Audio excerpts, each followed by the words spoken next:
Ladies and gentlemen, I'm here to tell you about something very, very important.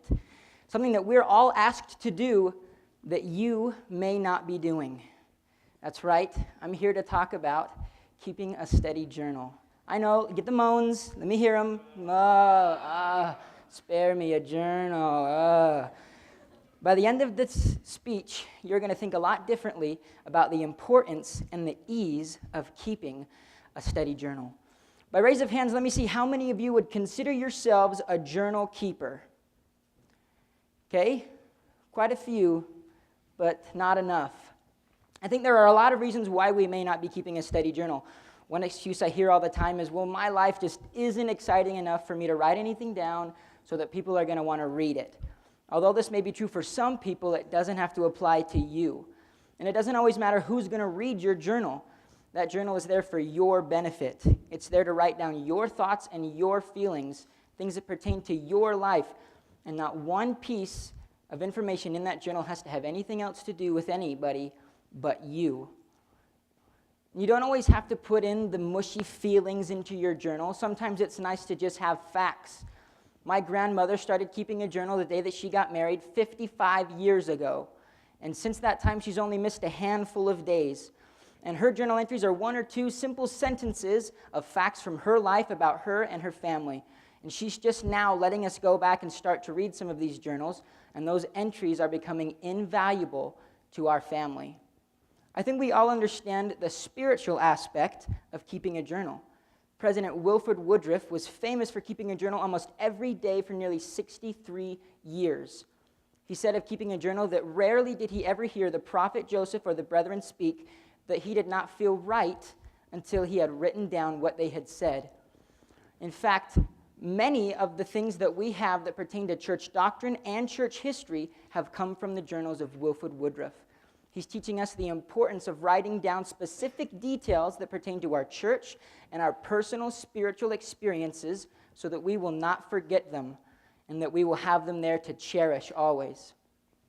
Now, if you're anything like me, finding time between school and work and family and dating to find time to write in your journal is a hard thing to do. But I have found an answer for you. Blogging. Blogging is a great, simple way to simply get the thoughts out of your head into something else. Because isn't that all that journal keeping is? Is taking the thoughts and feelings that you have and putting them into a different form so that at a later day, you can go back to them and read them and share them with people and remember them and relive them and learn from those things that you had written down. And with sites like blogspot.com and blogger.com, keeping a blog and setting up a blog is becoming a lot more easy. A blog is also a great way to share your thoughts and feelings with the people that you want to share it with. How many of you have heard of the Nee dialogues? Just a few of you. Stephanie Nilsson lives here in Provo. August 16th, 2008, Stephanie, her husband, and her husband's flight instructor were in a plane crash. Their plane lost power and went down in the mountains over Arizona. Stephanie's husband was severely burned, and the flight instructor later died of complications from the wreck. 80% of Stephanie's body was burned, and she was not expected to live. But she did. And she has used her blog to share with the world her thoughts and her feelings and what she has gone through. And she has learned to live again. She has found new reason to live. She has had to find reason to find herself beautiful again. She talks about learning to be a mother again. Talking to just a few people that I know that follow her blog, they are deeply touched and inspired by her everyday writings on her blog. The next time that you don't want to get out of bed and go to work or go to school, think of Stephanie Nilsson, who every day gets out of bed and scrubs her new skin in the shower until she bleeds, and then must stretch her swollen joints and her tight skin until she can perform even the most minimal of everyday simple tasks that you and I take for granted. She has touched literally thousands of lives with her words, and you have the same potential to touch people's lives with your words.